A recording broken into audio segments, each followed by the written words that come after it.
for the second year in a row, late spring training injuries basically helped the Reds set the roster. We're going to break down how it looks on today's Locked On Reds.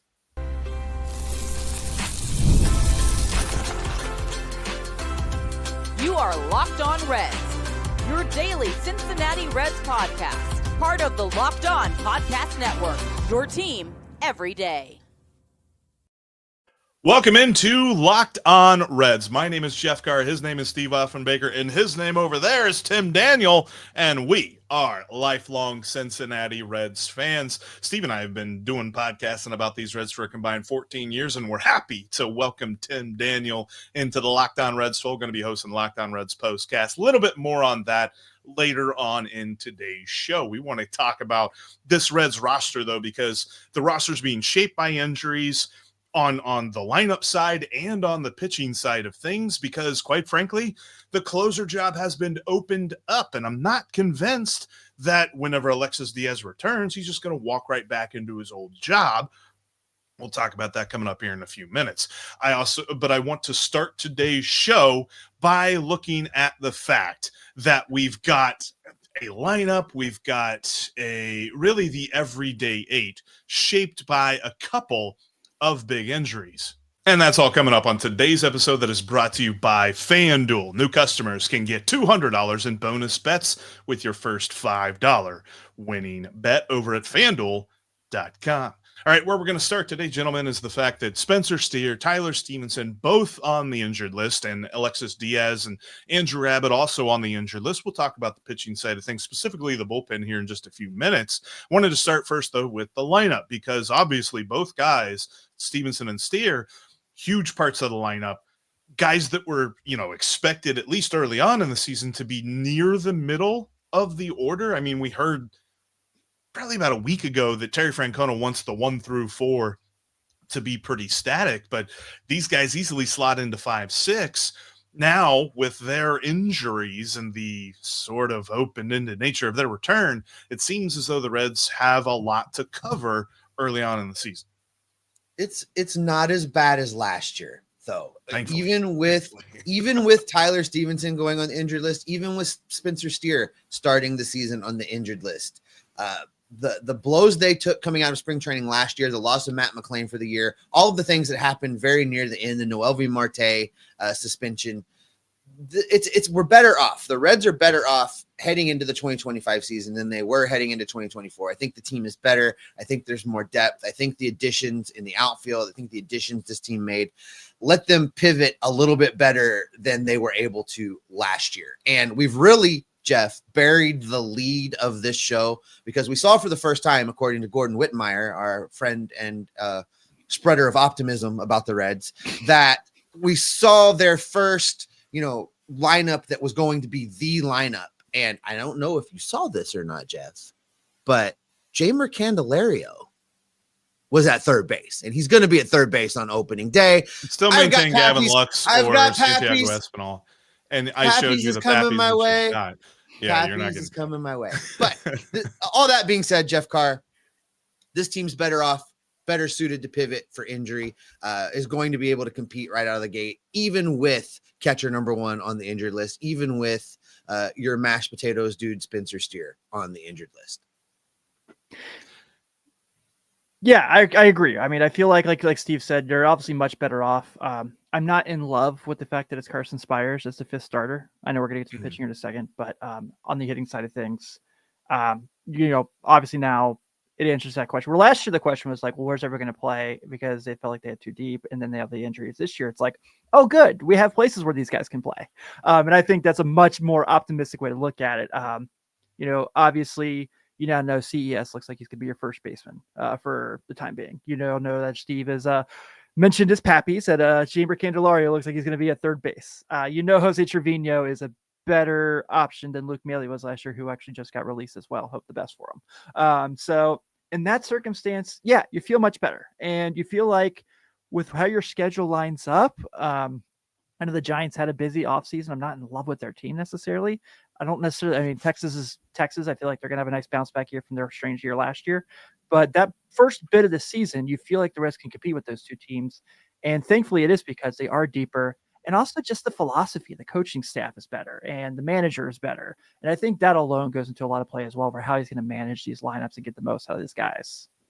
Yeah, I'm happy that, Terry Francona, one of the things that he said is that he's liking the progression on defense and on the base paths that he has seen in spring training. Hopefully that continues. And not only do we not see it be a pervasive problem all throughout the year, but maybe it's not a problem at all. And if you take that out of the equation, then the one-run ball games is going to improve dramatically. Right. As much as we're predicting that the Reds are just a 500 ball club in one-run ball games, maybe they're above 500. Maybe they really do get that extra edge with what Terry Francona's brought to the mentality of this team. But I'm with you. I think that the addition of Austin Hayes and how much that he has shown this spring, he's looked very good this spring. Yeah. And then the health of Matt McLain and CES more than makes up for the injuries of Stephenson and Steer. And as much as those guys were counted upon to be key members of the lineup last year, it's because guys like McLain and CES were not. We expected CES to be the best bat in this lineup last year, and he just never was for one reason or another. And Matt McLain is obviously Robin. Nobody else is Robin to Elly de la Cruz's Batman. And so they just couldn't ever fill that out. And now that he is back, this team feels so much more put together. There's something about it where, yeah, we do still have question marks about what the Freychild platoon or whatever right field ends up looking like this year. We have questions about, can TJ Friedl remain healthy and atop the lineup for the Reds? And what does that fifth starter look like? But these are all much better questions than what the Reds were asking themselves opening day of last year. And really, in years past, I mean, you remember in years past where it was like we got one starter and we're trying to figure out the rest of the four in the rotation. And now we've really got a nice setup here. And also on the Pappy's front, by the way, Steve, I know that you keep saying Pappy's and, the whole adage of if you repeat something enough, then enough people will believe you. Well, the one person that's got to believe you is the one that did not say that. So just get ready for it. If you are right about your bet, which I still do not think you will be, well, we'll see what it is, but it won't be Pappy's. Anyway, I like how this lineup shakes out because of McLain and CES. I'm just excited to have Matt McLain back. Yes. When he came up, he very quickly became one of my favorite players. Just the way he plays the game. He's got that. He's got that Cincinnati thing, right? He's got that Cincinnati thing. We talk about that blue collar, nose to the grindstone kind of work ethic. That guy, the guy that Cincinnati loves to love. He's that guy. So when he went down and they lost him for the whole year last year, it was really, it really deflated this lineup in a way they never were able to recover from. We've talked about he's kind of going to be the engine of this thing. And it's very easy to say, oh, well, it's Elly de la Cruz. It's this guy, it's that guy. No, it's Matt McLain because he's going to be the table setter. He's going to be the guy that gives Elly de la Cruz a ton of RBI opportunities. He's going to be the guy that in his own right can go out there and get 30 stolen bases and is fast enough to not be in Elly's way when Elly hits for extra bases. It's the perfect 1-2 punch in this lineup. And I know they're going 2-3, but you know what I mean? So I'm having him back is a difference maker for 2025 in a way that I don't think we could really quantify last year. You couldn't, there's no stat to point to. There's no thing you can point at and say, here's why. It's the chemistry. It's that double play combination. It's the friendship of Elly and Matt that are going to drive this thing in 2025. And I'm here for it. I can't wait. I can't wait for opening day, Jeff. I can't wait to see it.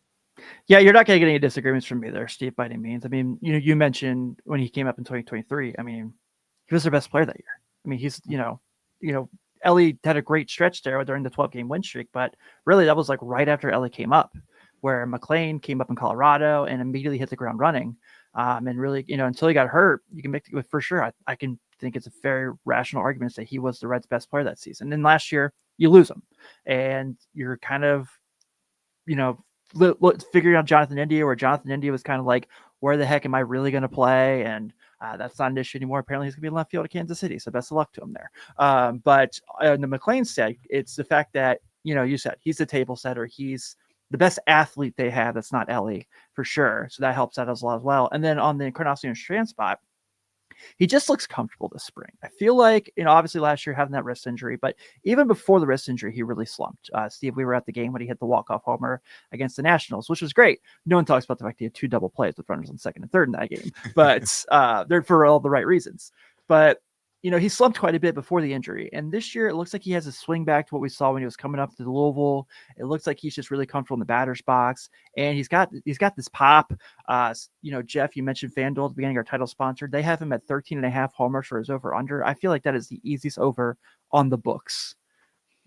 No, there's absolutely easiest over, 100% easiest over. But this I know, Jeff, Tim, we've talked about the hitting. We've talked about the position players.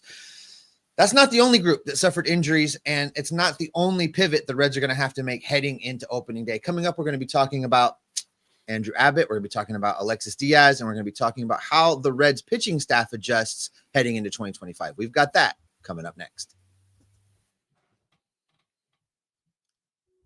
If you're like me and every so often you do really care about what you put into your body, then Just Ingredients is exactly what you're looking for, because they obsess over the fine details. They obsess over the best possible ingredients for you, whether it's through whey protein, whether it's through creatine. They've got pre-workouts. They've got so much different stuff. I've been using a lot of the whey protein, trying to, get a little bit more trim for the baseball season.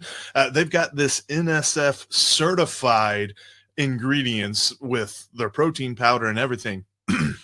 It's all guaranteed to be the best stuff for you. In fact, it's so clean that Bryce Harper is partnering with them. They really love the right stuff. You got to check out Just Ingredients. Go to justingredients.us to learn more today about what products will fit your life the best. Plus, you can use the promo code LOCKEDONMLB and get 20% off. And for more wellness tips, follow at just.ingredients on Instagram.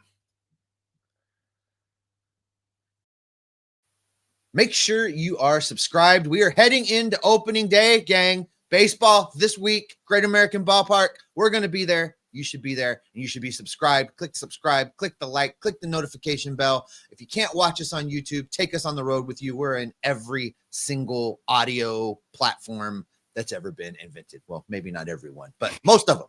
Take us with you. We want to talk Reds baseball with you every single day in the 2025 baseball season. Can't wait for things to get started, Jeff. And we just finished talking about the position players and the injuries and the way that the Reds have had to pivot. But the pitching staff has also had to make some adjustments here as we enter actual baseball play at the beginning of the season for 2025. We learned that Andrew Abbott starting on the IL. I think you did a great job this week, Jeff, of breaking that down while I was out. Andrew Abbott, it's a procedural move. We knew he wasn't quite there. He's not hurt still. He's just not there yet. And they got to get him stretched out the rest of the way. He's going to be fine. He's going to be back in this rotation relatively quick. Not as big a deal there. But what we also learned is that Alexis Díaz is going on the injured list. This is a little bit more concerning. This is a little bit more of a problem. The Reds, again, much like with the position players, are positioned to adapt to this. They've got talent that they added to the roster in the offseason. They had multiple players with closing experience on this roster already. So this loss, this injury, I think, guys, can be a little bit more easily absorbed. Yeah, I absolutely agree. And you mentioned, it's a procedural move. He looked awesome yesterday in his last spring outing. I thought everything clicked for him, it looked like. So I suspect that we're probably going to have maybe a start or two without Andrew Abbott. You'll see Carson Spires take the bump those days. And that's wonderful news. I don't love that it's Spires, but I understand the situation they're in. I imagine, we'll see Rhett Lauder pretty quickly on the big league roster once he's fully ready to go as well. On the reliever side of things, like you mentioned too, Steve, not to continually just echo you throughout the show. I see the. Hey, I'm a smart guy. Go ahead. Reason I like all your takes today. I don't know what it is. I'm good at this. You are. Yeah. Yes, I have fully admitted on my previous regimes that I am eating crow on my Alexis Díaz takes. I was very high on Alexis Díaz going to the season. I thought he was going to bounce back because September he was really good, and he looks a lot like he did in April, May of last year through spring training. Small sample size. I get it, but it hurts.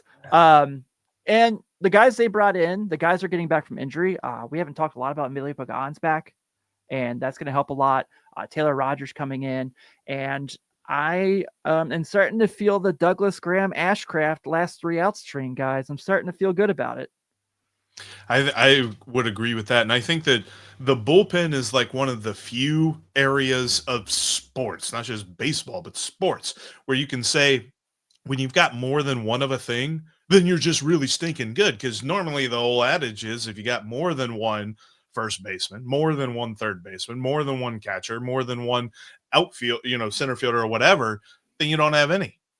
But when it comes to baseball, when it comes to the bullpen, that's a gold mine. And the Reds have more than one closer.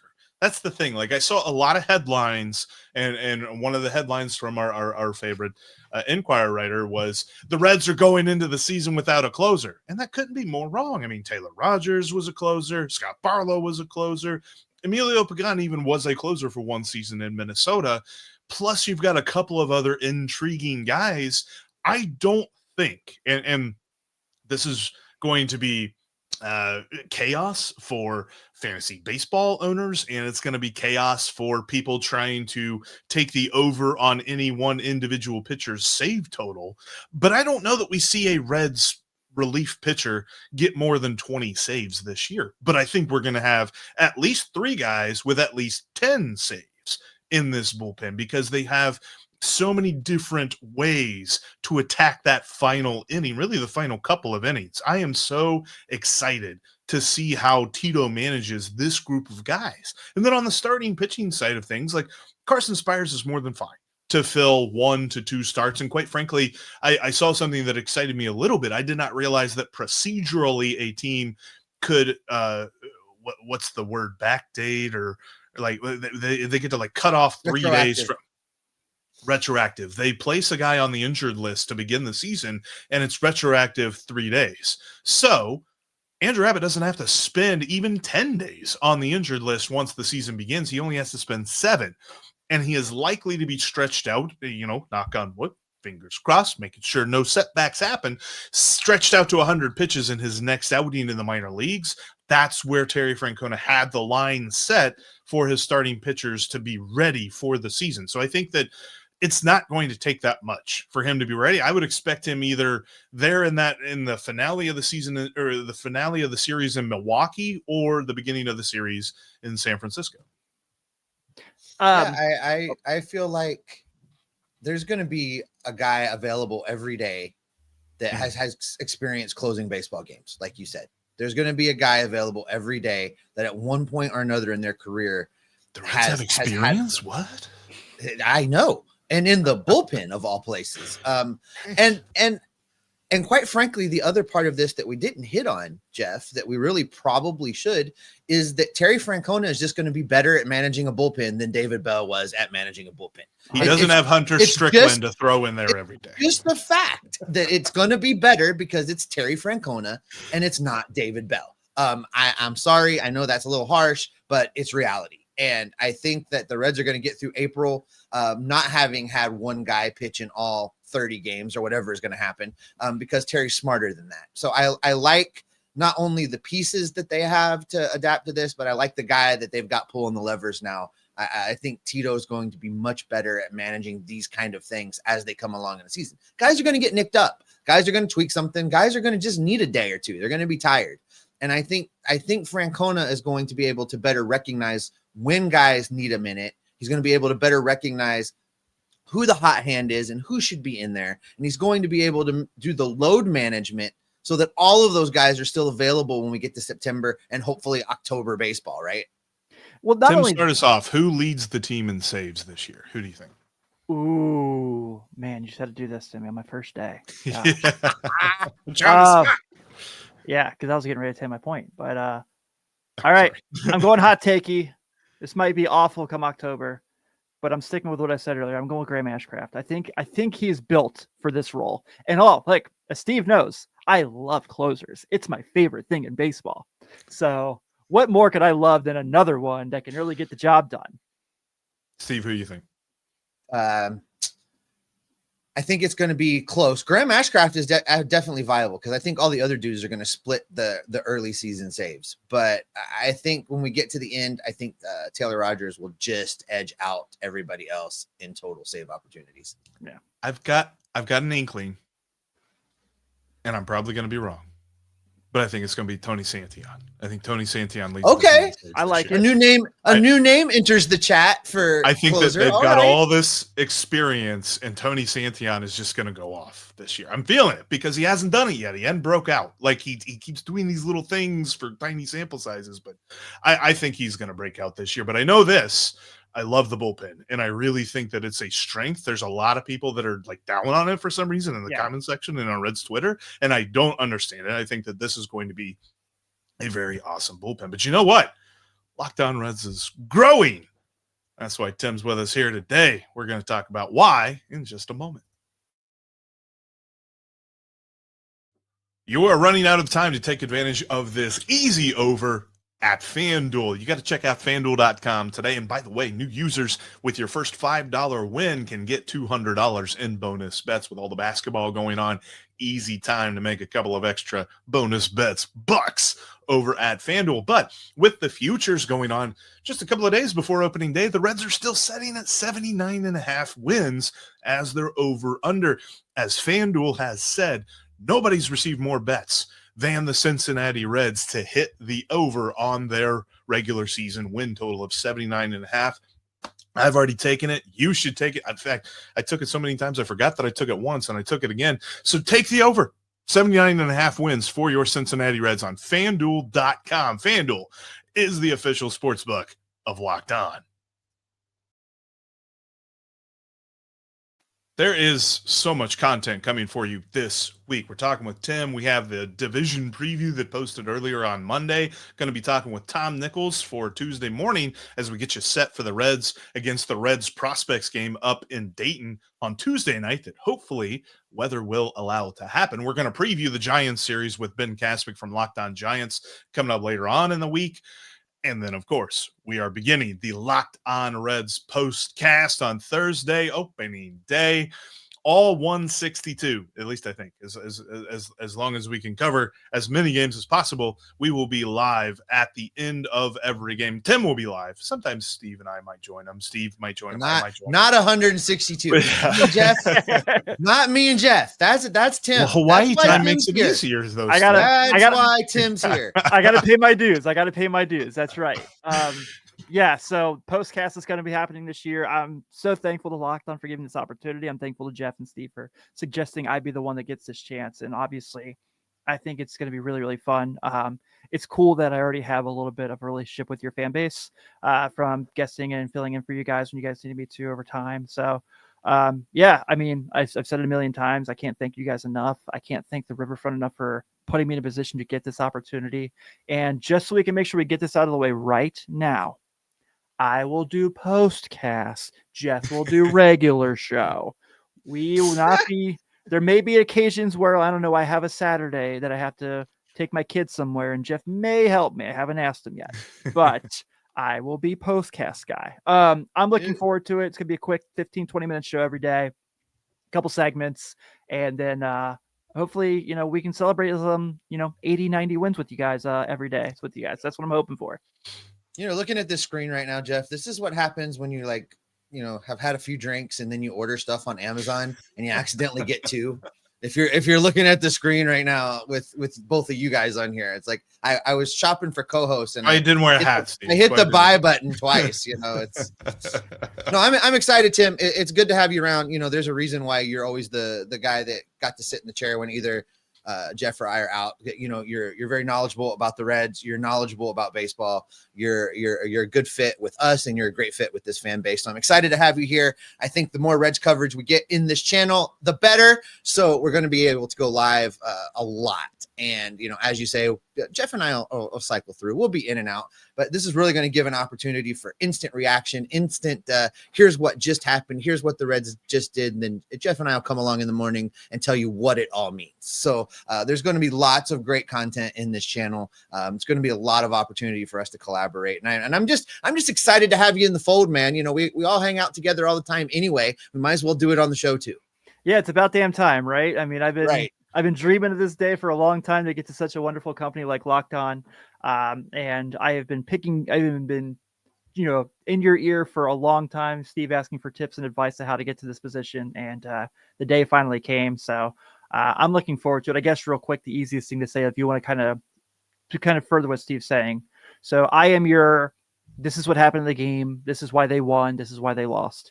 If you're wanting, you're like, this guy needs to get sent to the minors. This guy needs to get called up. They need to trade for this guy. That's where Jeff and Steve come in. So that's where we're not going to step on each other's toes. But obviously, we're going to have a lot of fun. I can't wait to work with you guys. Hopefully, it's more than just one season.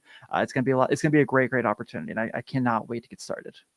The good news is, for once, we don't have like the usual suspects to begin the season of being like, this guy should be sent to the minors yet. Right. And we'll see exactly how long it takes for us to say that first. But I will say this, let's end today's show by coming up with a couple of bold predictions. I'm going to spring one more on you there, Tim. I know that I sprung the saves on you. But I was kind of thinking about this, and I think it's bold enough. And I think it's funny because it shouldn't be.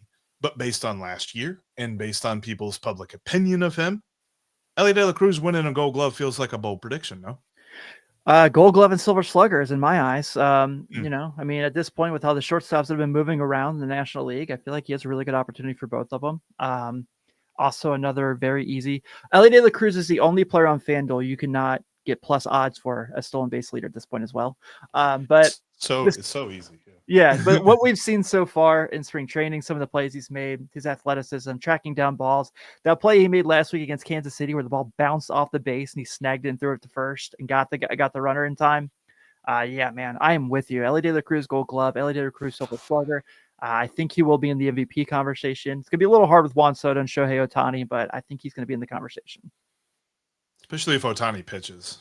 That's going to really So that's exactly where I was going to go, Jeff. My bold prediction is if Shohei Ohtani does not make 15 starts as a pitcher, Elly De La Cruz is going to win the MVP. Elly De La Cruz will be the MVP if Shohei Ohtani doesn't make more than 15 starts. I think Elly continues his breakout. We saw it. We saw him turn that corner. We saw him, move in the direction we all thought he was going to. He's gonna build upon that. He's looked great this year. His bat's already, dialed in and ready to go for the beginning of the season. Elly's going to deliver. Gold Glove, I don't know. I mean, I'll take it if he gets it, but I maybe another year, one more year. Got to improve that defense this year, and then next year he'll be in the conversation. People are still going to have those 18 errors fresh in their mind coming off of last year. It's gonna take him a solid year to overcome that little bit of reputation he's developed. Okay, so Elly Gold Glove didn't feel super bold. Let's go bolder. And I do feel strongly about this. I'm not just saying it because I'm not doing a bold enough prediction with Elly Gold Glove. CES Silver Slugger. In a league that has Freddie Freeman at first base and a league that has Matt Olson at first base, I think CES will win the Silver Slugger this year. Whoa. All right. I really like what I've seen from him this spring. I think that he is healthy. He's got his strength back. We're going to see the power, easy power. And I don't think, as much as people belabor the strikeouts and stuff like that, I don't think the strikeouts sink him. I think that he probably hits about 260, but I think he's going to slug better than 480. I think like 480 to 500 is where I'm going to have him. Maybe that's low for a Silver Slugger, and maybe he's got to slug more than that, but I think he's putting it together this year. I think that we are going to see the scouting report that we saw of him coming up through the minors. That's going to make Nick Krall look like a genius, right? Because we've been talking all offseason. Power hitting outfielder. He went and got a good outfielder, but not necessarily the 35 home run bopper outfielder that we wanted. And we surmised that the Reds feel like they had somebody. They had somebody for that already. And if CES does that, Nick Krall looks like a genius and ends up probably executive of the year with the Reds in the playoffs. So, I hope you're right. All right. I would agree with that. I would too. All right. I'm going Hunter Greene over 220 strikeouts. I know it's plus odds for him to get more than 200, but the key to that would just be how much he pitches, because I really want to see him pitch at least 30 starts. He definitely has to get to 30 starts to hit that number. Yeah. I feel like, he obviously have to slow start in spring. I never worry about that. He looked really promising these last few outings. I think that obviously he is the guy, right? He is numero uno in the rotation for a reason. Coming off an All-Star year where he was terrific last season. I think he's only going to build on that. Again, philosophy change, better managerial situations, going to put him in better situations to be successful. A better defense behind him as well, which doesn't really contribute to the strikeouts, obviously, but Hunter Greene is going to be the man this year.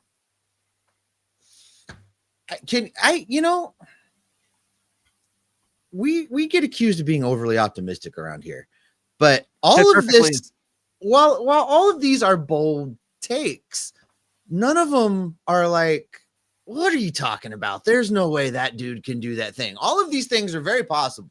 They're not a big stretch of the imagination to get there. And that just makes me even more excited. Like a 1 on the spice on like the Indian, if you get some food from like an Indian restaurant or something, we're like 1 on the spice. Yeah, this is not as hot takey as we've had to be in the past. That's what I'm saying. These are all very, very possible. And before we get out of here, our posting schedule is weird. We're talking to everybody this week. I think this show is 3 days to opening day, guys, maybe. And so I just want to point out that we are, of course, as Drupal Cabrera, days away from opening day. I was gonna go brand new hitting coach Chris Valleca, because his time with the Reds he was number 3. I remember, because we were talking about this before we hit record, I remember looking at the list and realizing there was a huge gap between 1953 and 1997 when Pokey Reese took the number 3 in 1997. It's just hilarious to think that it went that long, and we surmised maybe all of baseball was considering retiring Babe Ruth's number or whatever it was. But no, Pokey Reese, definitely my pick for best number 3. None of us said Jeimer Candelario, though. Maybe Candy can turn that around this year. That would be a bold prediction. Dude, I mean, Ken Griffey Jr. is my favorite athlete ever. And sorry, that's him. So opening day starting third baseman, Jeimer yeah. Candelario. Yeah, he's stuff for under 30. Number 3 looked weird. I didn't like it. I couldn't. Yeah, number 3 was strange. Yeah. I couldn't get a jersey with it. And that bombshell is where we will end. Make sure you check out everything we've got for you every day this week. And coming up very, very soon, the Locked On Reds Postcast. After every game, we'll be keeping you covered all year long. Make sure you subscribe. Thanks for making us your first listen, and thanks for being an everydayer. If you're not, hit that subscribe button. But until next time, you can trust that all of us will be Locked On Reds every single day. What's going to be a bigger number? The number of lives that Tim Daniels does, or the number of fry boxes Jeff Carr eats? Yes. I'm not going there on opening day, guys. That line on opening day is just ridiculous. I know everybody thinks I'm going there on opening day, but I'm waiting until at least game 2 to try and get me a fry box. They don't have anything new this year, though. It's the same ones. I mean, you still got the Geta gravy fries. You still got the barbecue pork fries. It's a surprise. It's a surprise. It's the Jeff Carr fry box. Watch. I mean, the other time they had that dessert fry